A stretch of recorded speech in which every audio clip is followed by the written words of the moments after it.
It is being said that Iran has reopened the strait. According to, first it was Donald Trump who went to Truth Social and said these exact words. Iran has just announced that the Strait of Iran is fully open and ready for full passage. Thank you. Interesting, I think, gaffe there, calling it the Strait of Iran.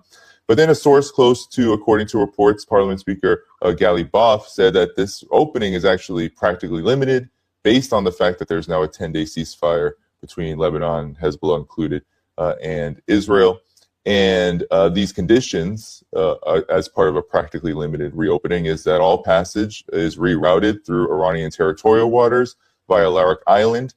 Only commercial ships, number 2 here, are allowed, with Iran deciding which ships qualify, enemy-linked vessels excluded, and tows still required for security provision and passage. And then all transit coordinated by the IRGC Navy, with Iran fully controlling passage through the strait. So, Scott, maybe you can react to this, because there's been a flurry of developments that have led up to this, warnings by Iran about the Red Sea and Bab el-Mandeb, the ceasefire, which saw Israel and Lebanon come to an agreement on this, and then Israel's breaking in the beginning. Now it seems like things have died down a bit, and Trump is guaranteeing that Israel won't attack during these 10 days, and Iran making good on its word, saying it would do something in goodwill around this ceasefire, because it's been pressuring this since the very beginning of these negotiations with the U.S. So talk about your thoughts and assessment on where we are now.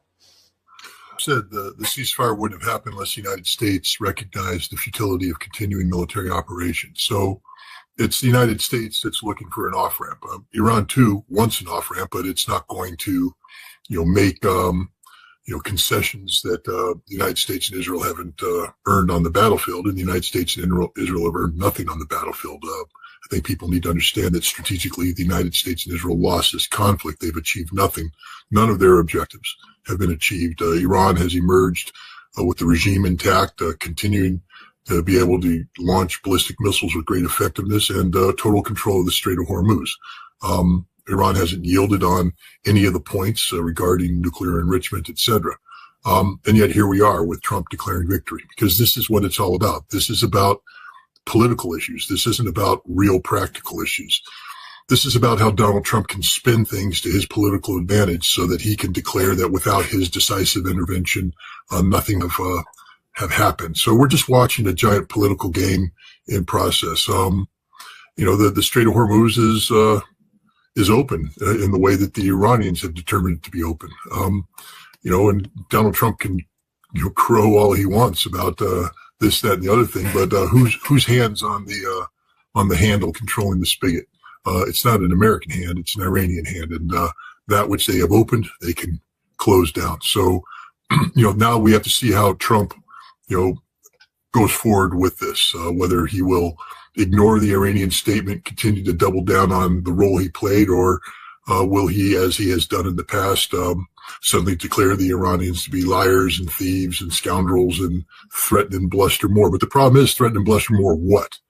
I know that Colonel McGregor is out there talking about, a major American offensive that's going to begin next week. To do what? With what? We're not bringing anything to the table that we haven't already brought. And any target worth hitting has already been hit. Anything that we're going to hit from now on is an empty building. I mean, the Iranians have shuffled the deck.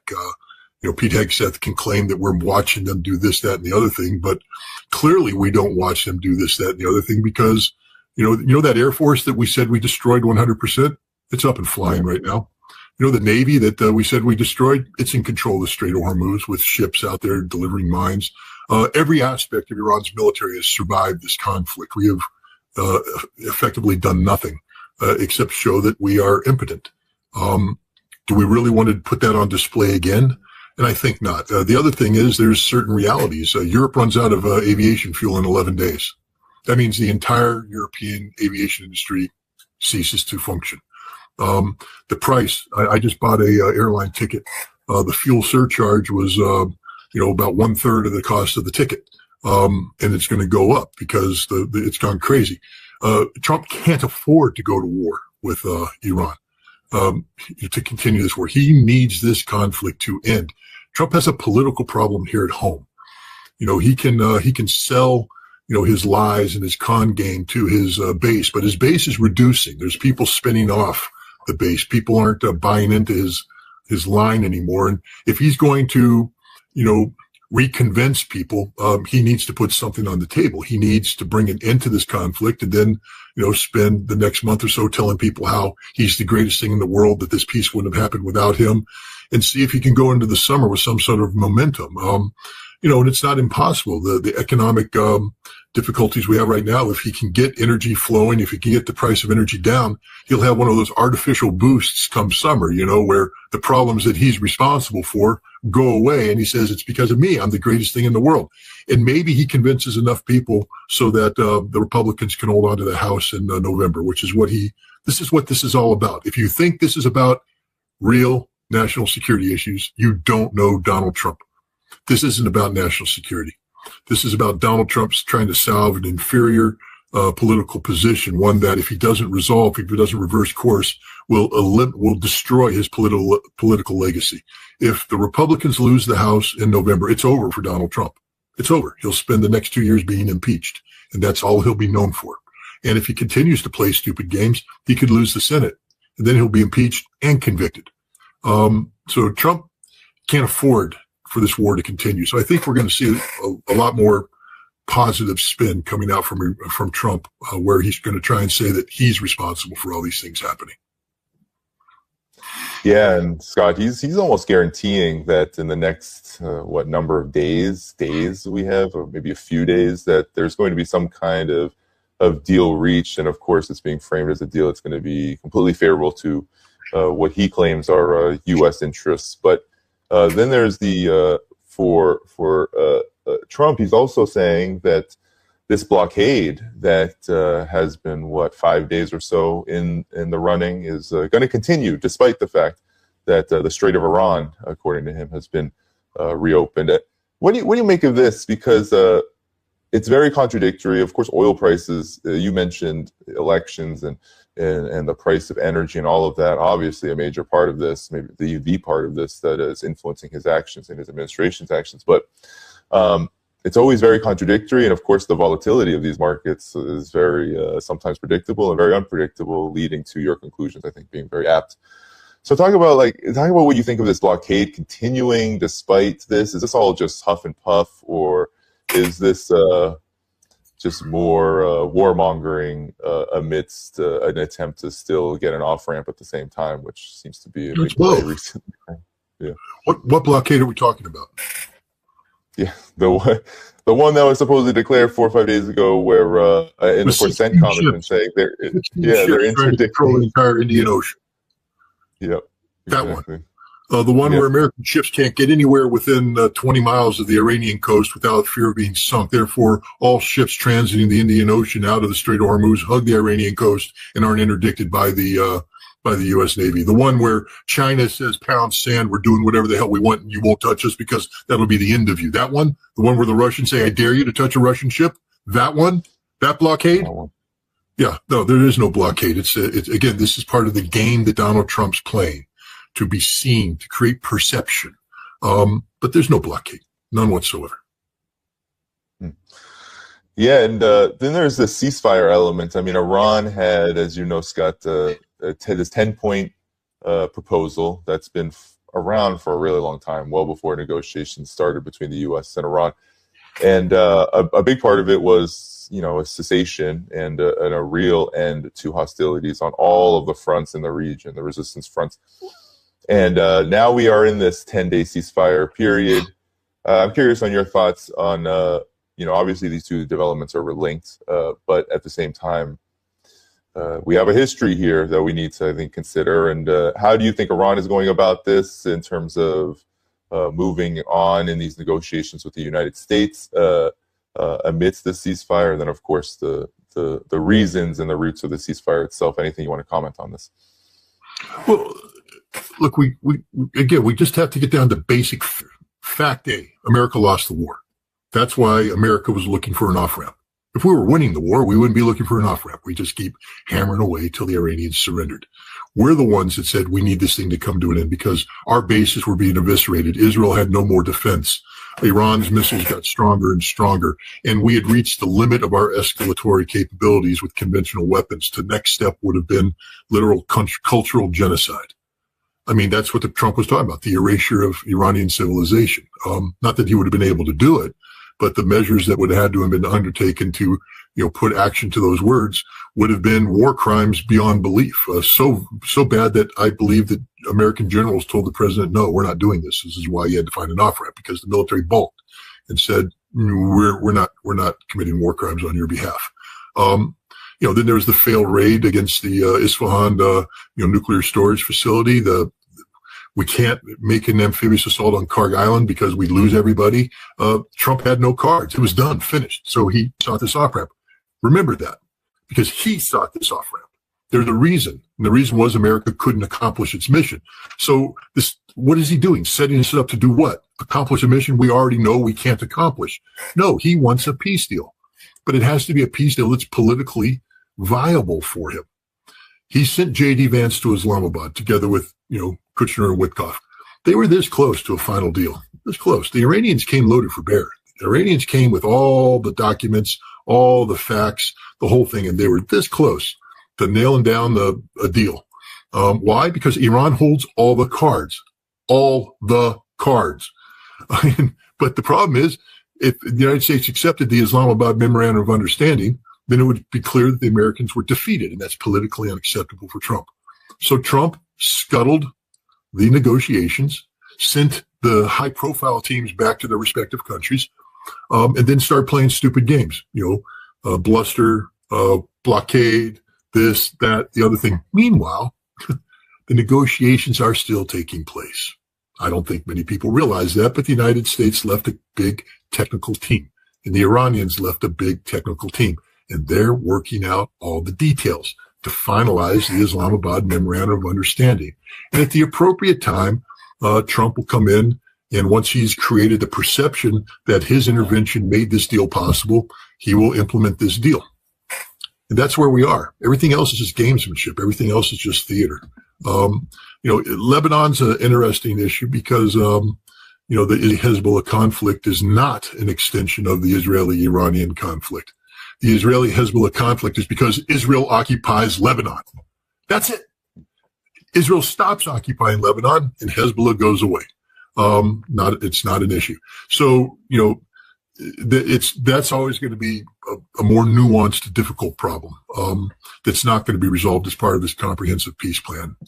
There needed to be a ceasefire, but I don't believe that the deal that's going to be cut in Islamabad is going to solve the Lebanese problem. It'll leave the door open for a solution to be figured out at a future point.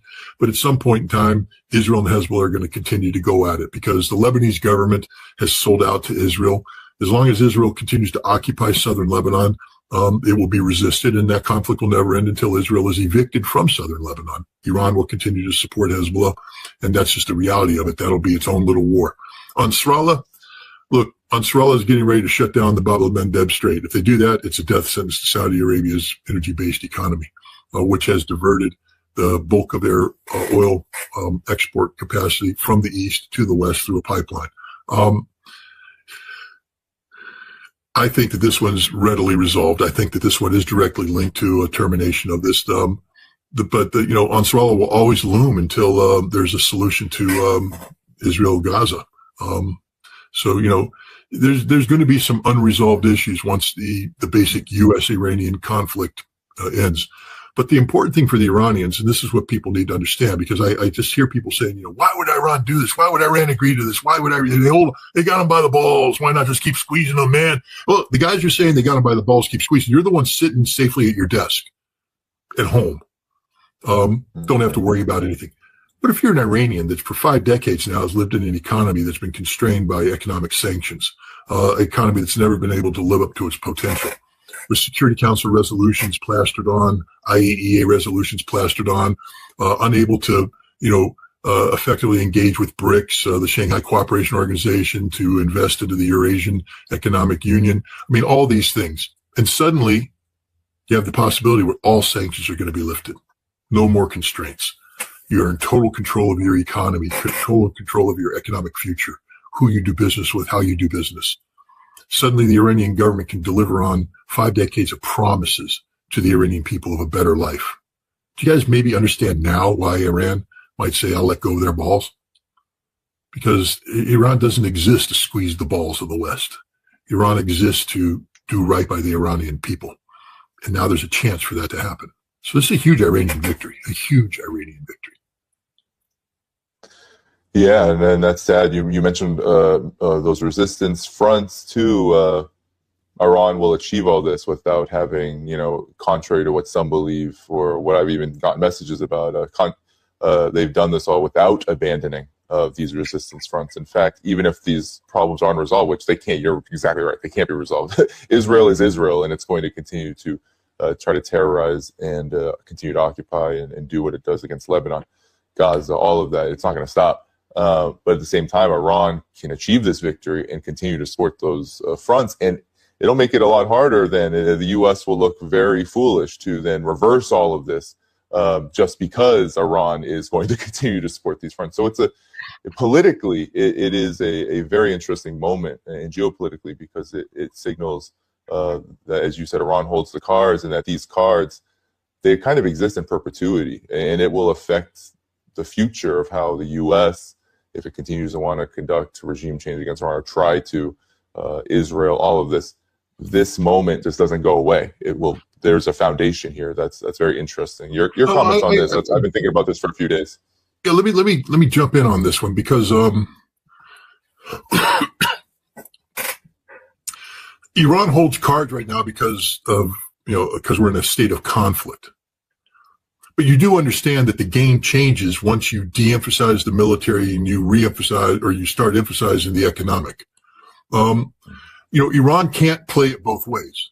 Iran doesn't get to hold the balls and then go play BRICS, international, economic participant. They're going to have to release. And when they do that, now Iran becomes part of the global economy. And that's a whole different game where different stresses can be brought to play, different restrictions, etc. And so, what happens when Iran joins BRICS? Now Iran becomes a hostage to Indian-Chinese animosity. They're in the middle of that now. They've got to play that. You see, the world doesn't become, totally simple for Iran. It becomes far more complicated, in fact, when Iran now has to operate, in accordance with the rule books, in accordance with the rules of fair competition. Iran has been playing the sanctions violation game for decades. They're used to, floating ships out in the open sea, waiting for markets to open up, offloading. They're not going to be doing that anymore. They're going to be part of the free and open economy, and they're going to have to compete. And I think it's going to be great for Iran. But the idea that Iran emerges from this retaining this superiority that it's gained through this victory, that's not the case at all, because Iran will have to learn how to live in peace and harmony with its regional neighbors. It's not going to be able to sit there in a permanent state of conflict and tension and hostility. And that now we come down to the Strait of Hormuz. This is going to be fascinating to see how this plays out. I think that Iran has earned a right to say that they, in a period of time, for security guarantees, must retain control over the Strait of Hormuz as a way of leveraging everybody to make sure that everybody abides by their agreements. But Iran wants to join the family of nations, which means Iran wants to comply with the rule book, which is the United Nations Charter and the foundation of international law that's derived therefrom. And one of that is the law of the sea. The Strait of Hormuz is an international waterway, openly recognized as such. And for Iran suddenly unilaterally to declare that it's not, it belongs to them, puts Iran smack dab in violation of international law, where Iran doesn't want to be. So I do think there's going to be some sort of compromise. However they work this out, I don't know, but I could imagine a 10 to 15 year treaty with Iran, the United States, and the Gulf Arab states, which creates, Iran has, control, but others are involved too, that money will be collected and distributed for reconstruction purposes. for a period of time. But like any toll booth that's linked to the construction of a highway, I'm thinking of the New York State Thruway, where once you pay it off, you're supposed to stop collecting tolls. Of course, New York State will never do that because they always want the money. But the point is, at some point in time, Iran will have to relinquish control of the Strait of Hormuz back to the international community. That's just a requirement of international law, and Iran is a nation that wants to comply. So I think there's going to be some compromise there. Everybody's saying Iran's going to control this forever. No, they're not. It's impossible for Iran to control it forever. That would create a huge problem for Kuwait, Iraq, the UAE, Saudi Arabia, Bahrain. Qatar.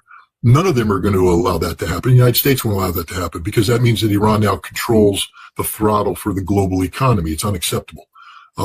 But Iran earned the right to be able to have that control of the throttle for the near term as a security guarantee, given the fact that the United States and Israel have shown no ability to tell the truth, to negotiate in good faith, to act with perfidy in mind.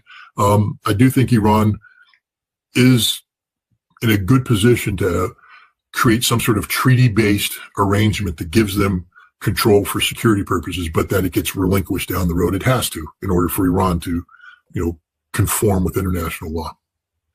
I always love that people say, how can you mention international law? Hey, you know what? The guys that say you don't know anything about how the world works. I'm sorry. I know the United States violates international law on a daily basis. The United States also complies with international law on a daily basis. The entire freaking world works on the basis of international law on a daily basis. You have no freaking clue what you're talking about. Yes, there are violations of it, but what do you think makes all this shit work? Yeah. Well, on the question of the Strait of Hormuz and its status, I think there are two contesting ideas. I think we have Iran and Oman. They've said that it is majorly a part of their territorial waters. A lot of the world views it as international waters because of how important it is for global trade. And I could definitely see, Scott, given that this is the framework they're working on, and you brought up the United Nations Conventions on Law of the Seas, most nations except for the United States have signed on to that. So I could definitely see a scenario where in the future, as things develop and there is security guarantees involved, I could see Iran actually even reaching out to the rest of the region, even those that were hostile to Iran, as the U.S. was using them, the Gulf states, et cetera, as their launching pads. But I could see them reaching out and saying, how do we govern this together? And that gives Iran a whole lot of leverage, too, because it gives Iran, and Oman could be a part of this, a lot of leeway in how it looks in front of the entire international community, and also brings a really interesting solution to preventing maybe outside aggression from dictating what happens here. It would be a really interesting, I think, thing. It's going to be a treaty. There's going to be a treaty that comes out of this. There has to be a treaty that comes out of this. If you look at the end of the Second World War, the United Nations handed out certain mandates to deal with post-colonial issues. Iran can be given a mandate. There's creative, innovative solutions here that go beyond Iran simply declaring we own the Strait of Hormuz. And Iran and Oman saying that, we jointly own it. You don't. It's an international water. I mean, by law, it's international waterway. It's just the way it is. And so there's going to have to be a creative solution here. But I do think Iran has a right to say that for the foreseeable future, that it is given the ability to shut it down as a security guarantee. There's very few things that you can use as a security guarantee against the United States because we are liars. We negotiate in bad faith. We do. This one hurts. This one we can't control. I mean, we don't have a solution to it. So I think giving Iran the ability to shut her down for a period of time while the chips that have fallen are sorted out from this conflict is okay. But at some point in time, if you think about it, BRICS is going to become a bigger player in this than the United Arab Emirates is a member of BRICS, and so is Iran. They're going to have to learn to get along.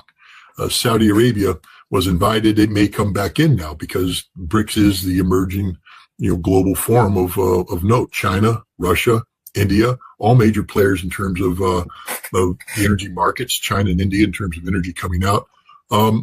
I just think that there's a lot more room for, a multilateral, treaty-based, solution to this problem. I think you're right. There's going to be a creative solution that involves everybody.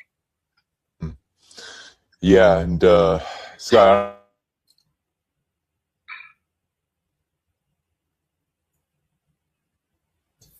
I don't know if you saw, in moments like these, we see the entirety of the breadth of, I think, contradictions and conflict rear heads, because it's such a decisive moment historically for a war like this. Well, Donald Trump came out during this Strait of Hormuz rollout of the news that Iran was reopening it under conditions. And he said about NATO, because I think what we've seen also in this is that NATO and the United States are indeed at a much bigger rift than maybe some might believe. But he said, now that the Hormuz Strait situation is over, I received a call from NATO asking if we would need help. I told them to stay away unless they just want to load up their ships with oil. They were useless when needed, a paper tiger. What do you make of this rift? This is going on since February 28th, when a lot of these European countries were just not going to endorse this war, which, of course, made Trump very angry. And curious on your thoughts about this rift, because it goes all the way into the Ukraine conflict, which has seemingly taken a back seat in attention, but still very much going on. Well, this rift dates back to 2016, before Donald Trump was elected the first time. He belittled NATO. He said they weren't pulling their fair share, that NATO nations needed to pay a greater percentage of their GDP. I think the talk at that time was to bring it up to 2% GDP. Now it's up to 5%. Could go up even higher, but it doesn't matter. Trump has never viewed the NATO relationship in terms of geopolitical stability factors. He's viewed it as a business relationship, straight up business relationship. Are you paying your fair share? How can we make money? How can we sell more weapons to you? Things of this nature. And so there's always been a rift there, because NATO is supposed to be a transatlantic defensive alliance. And NATO's always played a subordinate role to American national security and foreign policy interests. But when Europe and America were largely aligned, being a subordinated role to a posture that you agreed with, you could pretend that you weren't subordinated, that you were equals. But now we have the United States going off on its own direction, and we in Europe and the United States are totally divergent on many issues, and we just saw that manifested with the situation in the Persian Gulf. So now it's clear that from the European perspective, the only way that NATO works is if they surrender to the United States and do what the United States wants, which they're not willing to do. And from the American perspective, it's now a bad business deal. We're not getting anything out of it that we want. Ukraine has cost us a lot of money with no discernible benefits. I just think as a business relationship, which is what Trump has made NATO, it's a failed business, and Trump is looking to cash out. The difference this time is that in the past, Congress has always said, you got to go through us, which he has to. And, Congress wasn't going to support that. I think right now there's a lot of people in Congress that are bitter about how NATO has behaved. And the other difference, too, now is that, in the past, NATO was willing to do what it took to keep the United States in. And now you have the Europeans meeting saying, we recognize the inevitability of the American divorce. What do we need to do to have a Europe-only security framework? So I think the politics of divorce are far different today than they were in 2016. And I think we're looking at a real possibility of the United States leaving NATO either partially or in totality as early as this summer. Yeah. Seems like things are really falling apart for this united collective West front that has been, I guess, going on for many decades now. But Scott, I'm really curious on your thoughts on this. In the coming days, we're going to see the United States and Iran, through these talks, likely come out with something that if it's some kind of deal. And I'm curious on what you believe, if there's anything that we're going to see surprising about it. You mentioned the memorandum.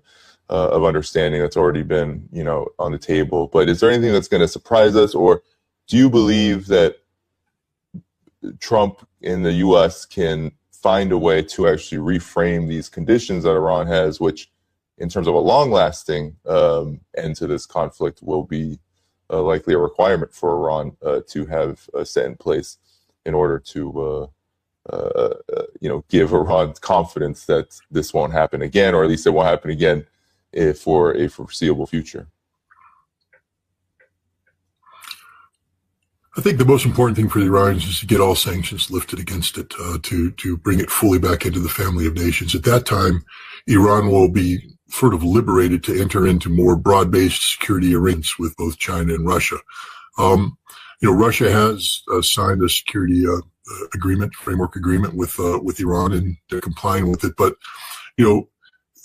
it's very difficult to enter into a broad-based security agreement when you have pre-existing